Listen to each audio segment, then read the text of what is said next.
Hoy estamos muy en modo cómic. Entonces vamos a ver por qué el manga le ganó al cómic. The Top Comics. Yo sigo este canal, no tienes idea de hace cuántos años, bro.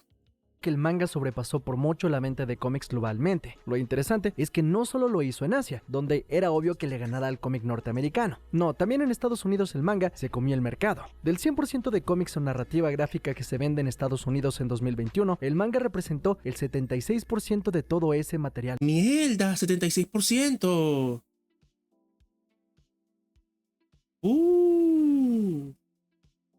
Vendido. ¿Por qué el manga ha superado al cómic de manera... No, bueno, pero esto puede que tenga su trampa. Porque esto debe incluir Demon Slayer. Que Demon Slayer fue un fenómeno editorial sin precedentes después de la serie, de la primera temporada. Tan sorprendente? La respuesta en realidad es más compleja de lo que muchos creen, pero es sumamente interesante. No, te voy a decir mi opinión al respecto. ¿Qué es lo que yo creo? Que esto se debe a que el cómic está sumamente estancado. Siguen siendo historias de superhéroes que no avanzan ni retroceden. Siguen siendo historias de los mismos personajes que duran eternamente. Nunca cambian, nunca pasa nada. Pero antes queremos agradecer a Temu por patrocinar este video. Coño, Temu, ¿en serio? Habla su amistoso vecino Mr. X. Oigan, quería enseñarles las cosas de Marvel que me compré en Temu. Yo no quiero saber nada de eso. Y aprovechen el cupón. Sigamos con el video. Hace muchos años hice un video contraponiendo el manga contra el cómic, y una conclusión muy rápida es que no hay tanta diferencia como se cree entre ambos. Los dos son narrativa gráfica, solo que uno se lee de derecha a izquierda y el otro a la inversa. Esto es... No, pero ¿sabes cuál es el problema? Que el cómic está estancado en el superhéroe. Está estancado en el superhéroe, mientras que el manga tiene algo para cada audiencia. El shonen para los adolescentes, el shoujo para las mujeres, el seinen para los adultos, hasta el kodomo para los niños. Hay diferentes tipos de historias, hay diferentes tipos de contextos. Y son historias que empiezan y terminan. Tú vas a tener que ser fan de toda la vida de Batman y Batman siempre va a seguir siendo Bruno Díaz. Nunca va a cambiar, nunca va a pasar nada. Entonces eso, llega un punto en el que eso cansa, pues. ¿Yo por qué voy a seguir leyendo historias de Superman que lleva casi 100 años contando siempre lo mismo? ¿Entiendes? Importante decirlo porque aunque vamos a hablar de muchas diferencias entre ambos, yo no digo eso, Max. Yo no digo que es que la mujer también ve Naruto. Yo no digo que no. Pero el manga shoujo está hecho para mujeres porque se llama shoujo, señorita. Shonen de pibardo. Entonces, evidentemente tiene un público en mente, pues. Está dividido en segmentos demográficos, no en temática. También tiene historias que culturalmente son muy diferentes al occidental. Esa innovación le da un plus, puede ser. Además de que también estamos ahorita muy empapados y muy acostumbrados a la narrativa del manga, del anime. Entonces, claro, también está eso. Tenemos que pensar en el manga y el cómic como un medio en común. Es algo así como decir música oriental u occidental. Claro que tienen sus diferencias, pero a final de cuentas siguen siendo música. Dicho eso, podemos empezar a hablar de las diferencias de cada uno. La narrativa visual quizá está más añadida a la historia de Japón, ya que el origen del manga podemos rastrearlo a los rollos de pintura, o emakimonos, que son esas clásicas pinturas de Japón que todos hemos visto que datan del siglo XII. Y bueno, la idea de ilustrar imágenes que cuenten una historia o reflejen un momento, podríamos estirarlo hasta las pinturas rupestres, pero no nos vayamos tan allá. En Japón específicamente nunca se perdió esa tradición de imprimir ciertos momentos en papel de una manera narrativa. En Europa, esta idea de plasmar momentos se transformó más en lo que conocemos hoy como pinturas, y perdió un poco esa narrativa visual de representar una estampa de un momento o situación a través de una narrativa. Está fumando mucha pirinola. En realidad esto se debe a que el japonés es un idioma tan puto complicado de escribir que era mucho más sencillo tenerle dibujitos por la calle. ¿Me entiendes? ¿Tú entiendes algo lo que está diciendo aquí abajo? ¿Ves estas líneas? Esto es el texto. ¿Tú entiendes algo de lo que está saliendo aquí? ¿Tú comprendes cuáles son estos kanjis? Claro que no. En una sociedad de analfabetos, ciertamente esto no tiene... Esto es una necesidad práctica. Pasando por los siglos XVIII y XIX, hubo más ejemplos de este tipo de protomangas, pero digamos que el manga como lo conocemos hoy, podemos rastrearlo hasta el fin de la Segunda Guerra Mundial con mangas como Astro Boy y Sasai-san. Y digo, si hace falta una breve explicación histórica, digamos que en la Segunda Guerra Mundial, Japón tenía un gobierno genocida hiperviolento, donde esta imagen de los japoneses kawaii no existía para nada. En cambio, era un imperio con ideas autoritarias. Pero tras el fin de la guerra y la caída de las bombas nucleares, digamos que las cosas cambiaron bastante. Por un lado, Japón se convirtió en una democracia y se centraron en ser un país pacifista que buscaba reconstruirse tras los estragos de la guerra. Así se abrieron a las culturas occidentales, las cuales mezclaron con la suya, dando vida a una nueva era para el manga, el cual perdió un poco el vestigio del antiguo periodo Edo y se volvió mucho más colorido. Lo interesante es que muy pronto tanto Astro Boy como Sasai-san fueron adaptados a animación. Con esto vamos a ver que desde un inicio el manga moderno tuvo mucho apoyo para su popularización en la animación. Y otro gran acierto que tuvieron es que pronto surgieron el shonen y el Ay, es que yo quiero leer, es que yo quiero ver algo del Reijiverso, el de Capitán Harlow y el tren ese espacial. Eso se ve shoujo. buenísimo. Actualmente quizá el más conocido sea el shonen, que es el tipo de historias que originalmente fueron pensadas para un público joven y masculino, del que hoy tenemos ejemplos como Dragon Ball o One Piece. Pero otro tipo de manga importante es el shoujo, el cual surgió a la par. Estas eran historias creadas por y para mujeres jóvenes. Con esto podemos ver que el manga se diversificó rápido en subdivisiones para satisfacer públicos específicos. Claro, porque es para el público. Es que también eso es importante, que el manga es un tipo de entretenimiento más mundano. Eso se vende en revistas semanales que tú lees y tiras. Es como leerte el periódico. ¿Me entiendes? Algo que tú lees para pasar por las mañanas, el rato, en un momento que tengas libre. Y es básicamente eso. Por otro lado, el cómic estaba teniendo su propio desarrollo. Por su lado, la novela gráfica que dio vida al cómic norteamericano viene de Europa, pero la gran diferencia es que gran parte de lo que heredó Estados Unidos fue la caricatura cómica que se veía en periódicos o la tira cómica que evolucionó para convertirse en los comic book que se popularizaron a inicios del siglo XX. Claro que sí. ¿Y sabes cuál es la cuestión? Que el cómic está muy vinculado al pulp, a los relatos pulp de revistas pulp de la época de los 20 y los 30. Entonces, claro, es lo mismo. No es que siga una historia que arranca y que cierra, como podría ser, qué sé yo, El Señor de los Anillos, sino que es de un personaje. Me gusta el personaje y quiero ver nuevas aventuras de él, tipo Sherlock Holmes, tipo Conan, tipo Elric y cosas así.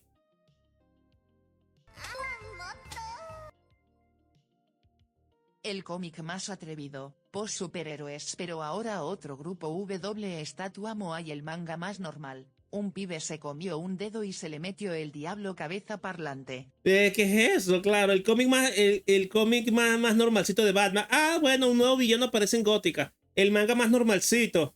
Me como un pelo y tengo superpoderes.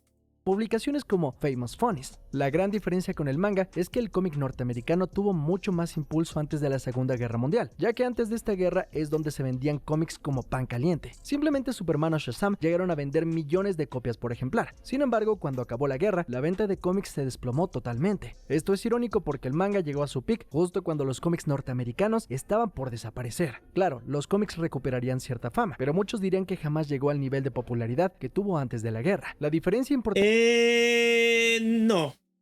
Digo, sí. En los 90 eran sumamente populares. Aunque bueno, eso también era mucha especulación. Que se especulaba mucho con los X-Men y cosas así. De hecho, los picos de venta ocurrieron en eso, en los 90. En la época del ultraviolento. ¿Se acuerdan el meme de los Padrinos Mágicos? De a mí no, me cancelaron. Bueno, la estética de esa época es de los 90. que surgió a través de este punto de inflexión es que mientras en Japón la cultura popular con cosas como el manga y la animación estaban teniendo un auge reviviendo la inocencia infantil y simple en estos medios, en Estados Unidos se diferenció de gran manera el entretenimiento que era para adultos o para niños. No había... Es que no ha evolucionado el cómic. El cómic no ha evolucionado. Siguen siendo historias tipo pulp. Y hasta que no aparezcan nuevas historias que sean autoconclusivas, nuevos personajes, nuevas cosas, eso no tiene futuro, pues. manera que un adulto leyera un cómic o viera... De hecho, la época más gloriosa del cómic fue la época de Vértigo, que tenían su propio sello editorial, eran historias autoconclusivas, algunas eran de superhéroes, pero otras no, como Fábulas o como Sandman, cosas así, ¿me entiendes? Constantine, el Hellblazer, Lock and Key, ¿me entiendes? No, Invencible es otra cosa. una cinta animada. Ahora, no es que en Japón de la nada los adultos leyeran mangas y vieran anime. Originalmente el público de estos medios eran niños y niñas, pero los cuales nacieron en un periodo de paz y estabilidad con el cual... Exacto. Lo que va a tener que ocurrir es que empiecen a comprar cómics independientes. Si quieres leer cómics, va a tener que ser el independiente. Hicieron a ser lectores de manga y espectadores de shows de anime, pero ya como adultos. Mientras que en Estados Unidos los niños que leyeron cómics se encontraron con la guerra y abandonaron esos medios para pasar a otra cosa. Y aunque hubo niños que luego crecieron con los cómics de Marvel como los Cuatro Fantásticos, el medio de los cómics tenía el estigma de ser exclusivamente... Para mí también es que al cómic se lo comió el género más reproducible posible. Es el equivalente a que en el manga el isekai fuera todo. Sí, eso también es cierto, porque en un principio Action Comics o Detective Comics eran historias que tenían personajes que no eran superhéroes. Junto con Batman aparecían que sí, el primer Sandman, personajes de misterio, pulp, detectives y cosas así. Luego fue que viendo que Batman y Superman y Mujer Maravilla eran súper, ultra, recontra populares, se comieron todo lo demás. Pero habían grupos así, ¿cómo se llamaban? Los Blackhawks, los Challengers of Unknown, ¿qué otro grupo así había? Los Comandos Aulladores con el Capitán América. Cosas así habían antes. Habían historias tipo Pelúcida. Había un bicho que andaba en tanga, que tenía un casco y que peleaba en el centro de la Tierra. Que eso aparece en Crisis en Tierras Infinitas. No me acuerdo el nombre del bicho. Pero eso, habían otro tipo de historias aparte del superhéroe. Pero el superhéroe fue chupándose todo el cómic de las editoriales grandes. Para niños. A partir de cierta edad, no era bien visto seguir con este tipo de cuentitos. Esto no significó la muerte de los cómics o la animación en Estados Unidos, pero hasta el día de hoy sigue habiendo una gran resistencia social a ver estos medios como algo que un adulto podría disfrutar, cosa que obviamente se ha heredado a Latinoamérica, mientras en Japón estos... Claro, pero es que no hay temas que no sean no para adultos, que sean para adultos, ¿me entiendes? Un adulto normal y corriente que no sea un friki porque va a estar leyendo un cómic de Batman tendría que quitarse un prejuicio de encima, pero es más propenso a leerse, no sé, un Fábulas porque se parece a la serie esa que veía de niña de Once Upon a Time, o que se lea, qué sé yo, lo del Jesús americano, que es una historia más diferente. O lo del osito asesino, porque también tiene un poquito más de innovación, pero no tiene el peso, no tiene la repercusión de las grandes editoriales. Los medios tuvieron un auge en la población general, impulsados por niños que se convirtieron en adultos que normalizaron el leer mangas y ver anime, convirtiéndolo en una tradición y una parte importante de la cultura general en Japón. Dejó de ser un nicho y pasó a ser una normalidad. Esta situación, hay que aclarar, Y eso tampoco es así, tampoco tan general. Por algo le dicen otakus a los otakus, que es un friki. Y de hecho, la pirámide demográfica del cómic se invirtió. Ahora quien lee manga, cómic, es el adolescente, el adulto joven. O porque tú crees que los Big Bang Theory eran todos tipos que estaban en sus 30. Diferente en Europa, ya que particularmente el cómic siguió evolucionando por su propio lado, pareciéndose más a lo que ocurrió en Japón, teniendo subdivisiones que tocaban la comedia como Asterix, Tintín, hasta obras más sofisticadas como el Incal. Así como su cine, Europa ha destinado recursos y talento a hacer que su narrativa gráfica sea tan Oye, esta página está buena. variada como la japonesa. Ah, no, pero esto no va en estilo de... No, esto es Star Wars. Esto parece Star Wars, mira, el sable de luz, el citripio.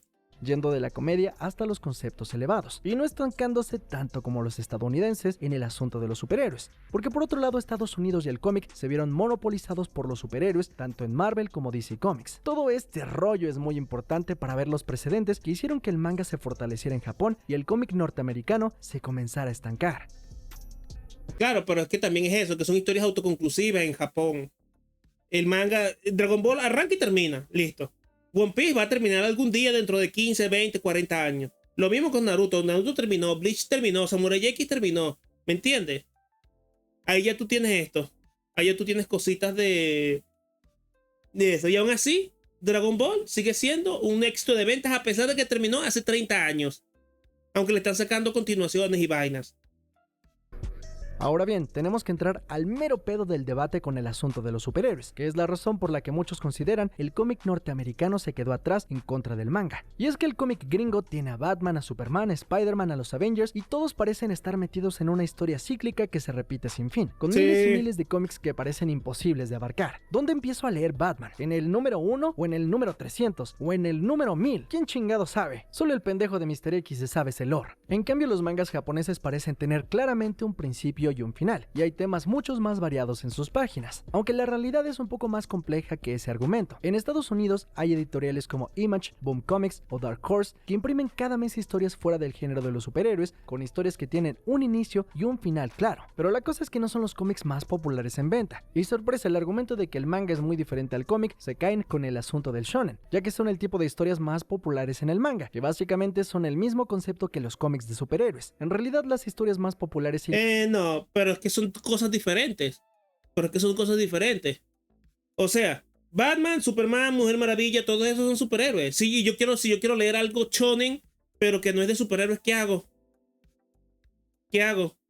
Pero aquí está Boku no Hero Academia, es shonen, sí, pero es superhéroe. Ah, pero yo quiero otra cosa, Black Clover. Ah, pero es con magos. Quiero otra cosa, One Piece con piratas, ¿me entiendes? Son temas diferentes. siguen siendo monotemáticas en ambos lados, y aunque ni los superhéroes ni el shonen son un género per se, ya todos lo entienden como uno, porque sí, Demon Slayer podrá ser diferente a One Piece o a Dragon Ball, pero son el mismo modelo de historia de un personaje que se enfrenta a otros en busca de superación, teniendo varios... Bueno, pero eso es diferente a un tipo en pijama contra un tipo en pijamas pero con un murciélago en el pecho, o otro que tiene un rayito porque corre muy rápido, ¿me entiendes? Ahí está la diferencia. Power-ups a lo largo de la historia. Con esto hay que dejar claro que tanto el manga como el cómic tienen su punto mayor de venta en historias repetitivas, porque no me van a decir que Dragon Ball no ha sido casi tan exprimido como un personaje de los cómics gringos. Centrarnos en... Sí. Y eso sí es preocupante porque hay que quemar esa etapa, Hay que quemar la etapa de Dragon Ball, bro. comparar las narrativas de las series más populares, por ahora podría ser insuficiente para explicar el por qué se venden más mangas que cómics, y algo que muchos omiten es el cómo se hacen y cómo se distribuyen estos. Si quieren, luego podemos regresar al asunto de la temática, tono y todo eso, pero algo importante es que el manga tiene una manera de producción que se está comiendo al cómic.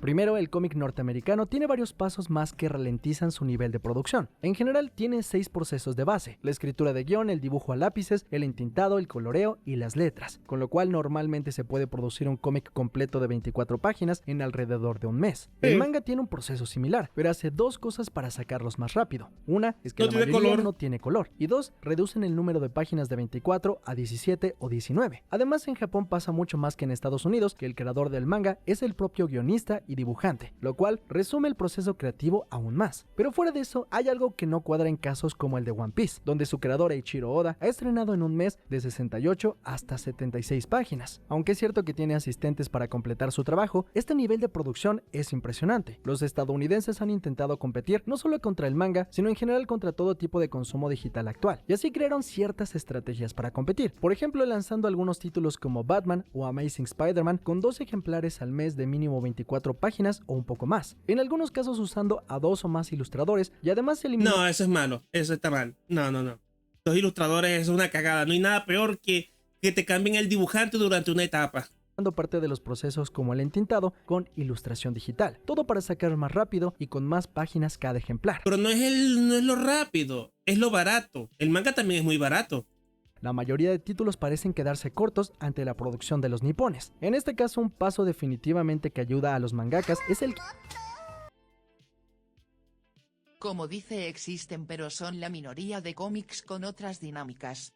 Mientras que en los shonen incluso, no son iguales. Chainsaw Man y Jujutsu Kaisen no tienen nada que ver más allá de la Exactamente. Además de que el manga tiene a su favor de que se monetiza varias veces.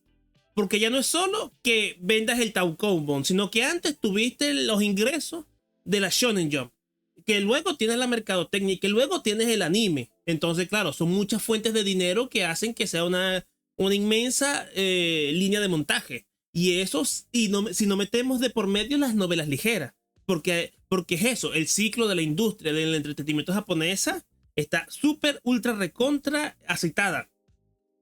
Otaku promedio que quiera sacar una obra, escribe una novela ligera, ¡pum!, tiene éxito. Lo pasas al manga, ¡pum! Tiene éxito. ¡Pum! Lo pasas al anime, ¡pum! Tiene éxito. Tiene éxito otra vez. Lo conviertes en volúmenes individuales que otra vez se monetizan. Y eso, y que tiene el manga, el cómic en su respecto. Nada, compras la grapa y se acabó. Listo. Y con suerte los derechos que te dan las películas de Marvel. ¿Y cuál es la diferencia entre una novela y una novela ligera? Bueno, la novela ligera japonesa está escrita de una manera que es súper, ultra, recontra fácil de leer. Tiene un estilo súper, ultra plano. No es muy literario y eso implica mucho diálogo y párrafos cortos. Y es corta. Yo lo estuve investigando en estos días. Tiene máximo 50.000 palabras. Y bueno, tiene ilustraciones por dentro.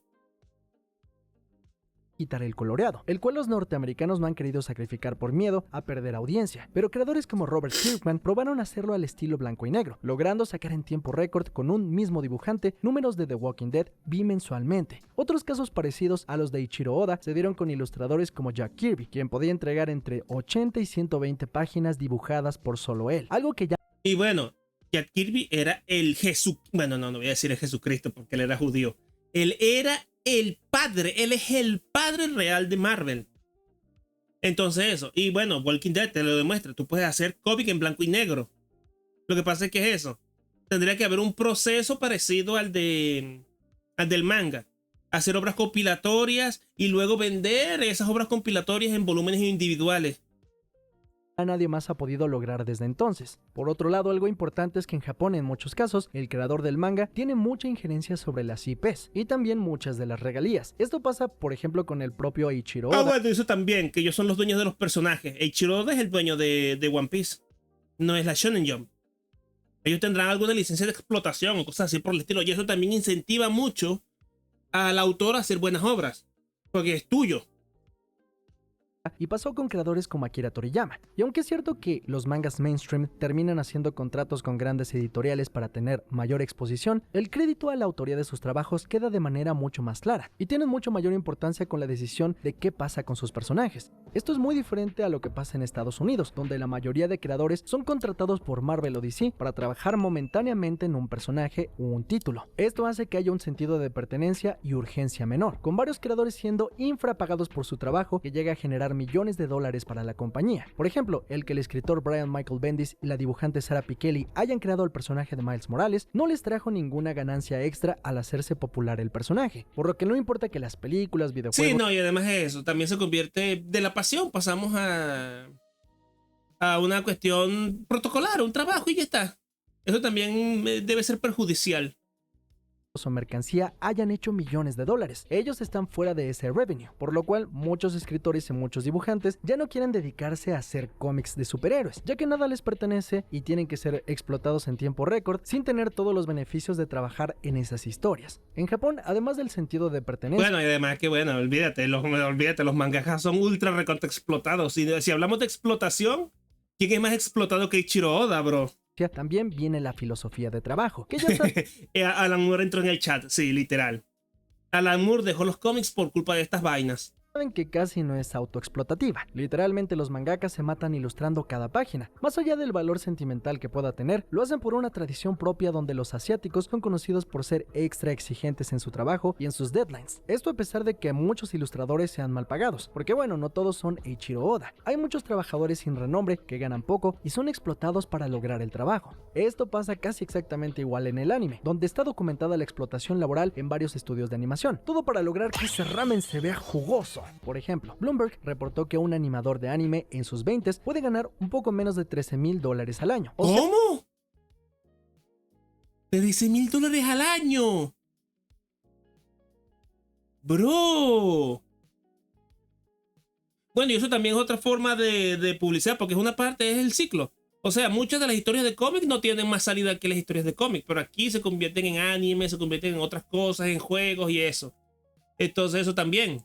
unos $1000 al mes, que no es nada malo si no vivieran en una de las ciudades más costosas del mundo, como Tokio, donde la renta de un departamento puede salir entre $600 a $1000. O sea, prácticamente es insostenible dedicarse a esta profesión, pero el amor y pasión por estos medios es lo que sostiene el ímpetu de muchos a seguir adelante. En este caso, en el asunto de la producción, podemos ver que es algo muy importante para que Japón lleve la delantera, porque es capaz de resumir algunos procesos como el coloreo o hacer una menor cantidad de páginas para eficientar la producción. Y por otro lado, se tiene el sueño de ser el creador de un manga exitoso que pueda llevarte muy lejos, por lo que la pasión por los proyectos personales causan un mayor impulso a la rápida producción. Y bueno, por otro lado, no menos importante, está el asunto de la explotación laboral, que hace que todo salga más rápido. Mientras en Estados Unidos se siguen aferrando a lanzar el cómic como un producto más completo, pero que termina costando más tiempo y dinero. Además, en Estados Unidos no están dispuestos a tener ese tipo de explotación, con leyes mucho más rígidas acerca de este tipo de situaciones. Y todo esto es muy importante a considerar, ya que actualmente un cómic de Batman o Spider-Man de alrededor de 32 páginas cuesta $5, mientras que una revista de shonen que llega a tener en promedio hasta 20 capítulos de diferentes mangas puede llegar a costar $3. Es que claro, imagínate eso. Y ya no solo eso,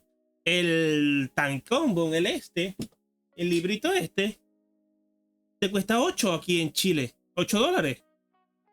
Y esto tiene como 6, 7, 8 capítulos, una cosa así. Entonces, claro, económicamente también es una cuestión. Tipo de papel más barato y por la falta de color, las ediciones japonesas tienden a ser más baratas, por lo que son más accesibles para todo tipo de público, sobre todo para jóvenes, que son las nuevas generaciones que deben de quedarse enganchadas con estas historias. En cambio, los cómics se han convertido en un producto de nicho para una audiencia con un poder adquisitivo mayor. Esta diferencia de precios se ha extendido a otros lugares como Latinoamérica, donde con aún menor poder adquisitivo, el manga es preferido sobre el cómic. Básicamente, además de que se piratea mucho.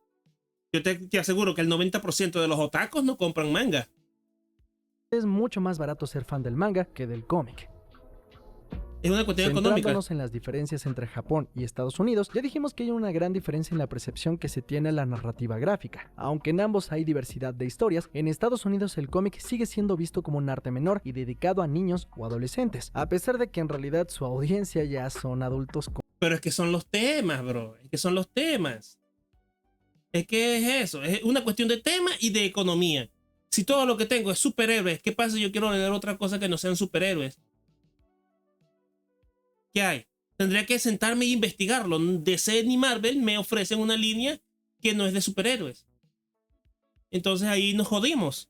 Con pelos en los huevos, mientras que en Japón se ha normalizado la lectura del manga en todo tipo de personas. Con esto se ha explotado la variedad de ofertas que hay, ya que hay más demanda. Hay historias fuera del shonen, mangas de drama, comedia, infantiles, de crimen y hasta géneros mucho más polémicos. La normalización del manga ha permitido que haya mucha mayor oferta, hay más personas que lo leen. Se entiende que el shonen sigue siendo predominante, pero la penetración del medio en la cultura de Japón ha hecho que sea más popular en este país y por ende en otros. Y aquí sería importante mencionar la sinergia de los mangas con el anime, que teniendo una mayor audiencia permiten tener más recursos y oferta en cuestión de animación. Y esto es muy importante para la pronta de las franquicias, ya que muchas personas se hacen fans del manga por haber visto el anime o viceversa, lo que permite un mercado circular que se enriquece y sigue. Claro, es un ciclo, es una industria, es literalmente una industria cíclica que se retroalimenta.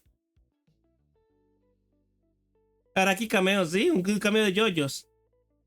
Ahí es necesario piratear, claro. Trayendo más audiencia. Y bueno, la animación obviamente es una entrada mucho más sencilla. ¡Uy! Referencia al Yojin. Ya para alguien del siglo XXI. Y por la variedad y cantidad de programas y películas que hay, existe una mayor captación de fans nuevos. Mientras, el cómic, aunque tuvo su auge con películas de Marvel y DC, nunca supo convertir esos números en lectores. Quizá por una diferencia cultural, pero por otro lado porque la cantidad de oferta está muy limitado al asunto de los superhéroes. Si bien en ambas culturas la norma parece ser los hombres mamados que se parten la madre, el anime ha adaptado una variedad más extensa de historias que en Occidente. Quien no logra captar la atención en animaciones o incluso no tienen los recursos que tienen las animaciones. Gilgamesh partiendo la casa, japonesas para endulzarle el ojo a los espectadores. ¿Para qué ver una adaptación cutre de algo gringo si puedes ver una adaptación bien rica y sabrosa de algo japonés o asiático? Y se entiende que los norteamericanos no le metan en general tanto a la animación, ya que es un medio que en taquilla no ha logrado generar tanto interés en los adultos. A diferencia de Japón, donde por ejemplo puedes ir a un cine y el 90% de las cosas que están pasando ahí son anime. Con esto es claro que el manga le ha ganado al cómic. Por un lado por razones circunstanciales y por otro lado por una falta de adaptabilidad en las empresas en Occidente. Pero con todo esto no quiere decir que el manga o el anime sean narrativamente o creativamente siempre superiores o estén exentos de problemas o vicios. Por ejemplo, el asunto de que el cómic de superhéroes es repetitivo me parece muy chistoso viniendo de fans de Dragon Ball. O sea, me gustan los dos, pero muchas veces los fans del manga o el anime son incapaces de ver los propios vicios de su medio. Por ejemplo, la obvia cantidad de sexismo que hay en algunas Oh, mira cómo llora la nena. Ay, agarró una teta. Uy, mira cómo me trauma.